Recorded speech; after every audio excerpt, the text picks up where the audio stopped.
Ukrainian officials say Russia is using prisoners of war to put pressure on their families to carry out acts of sabotage.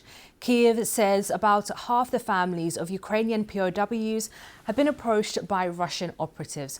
Russia denies those claims. Will Vernon reports from Kyiv.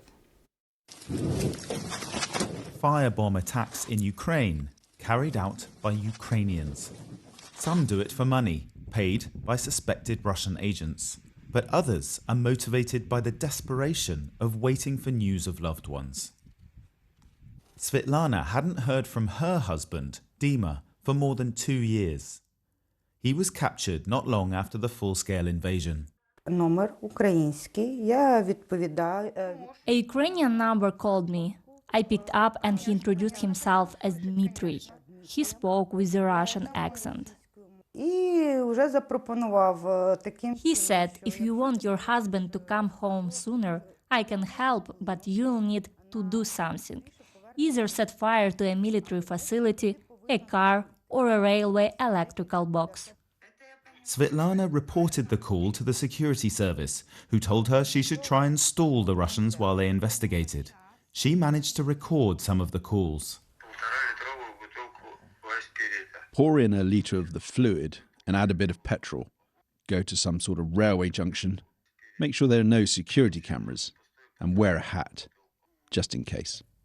The security service told Svitlana the calls were coming from inside Russia and she should refuse to cooperate further. And then the threats began. He said they'd kill my husband and I'd never see him again. For days, he kept calling saying, your husband is being tortured and it's your fault. Did you at any point consider going through with it? No, not for a second. My husband never would have forgiven me if I had done something like that. The authorities say families who report the incidents will be treated as victims. But if they agree, they can be charged with high treason.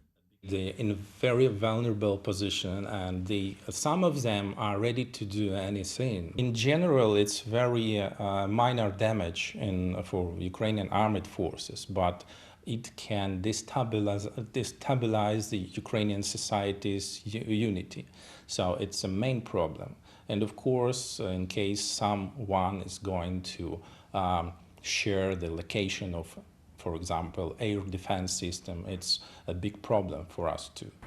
Officials here tell us that 50% of all families of Ukrainian prisoners of war are approached by Russian agents. But they say the number of cases where family members agree to carry out sabotage is minimal.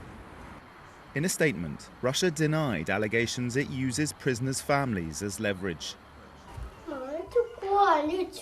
Svitlana's husband was eventually released and says the Russians didn't punish him for his wife's refusal to cooperate. But with thousands of Ukrainians still in captivity, some could go to extreme lengths to bring their loved ones home.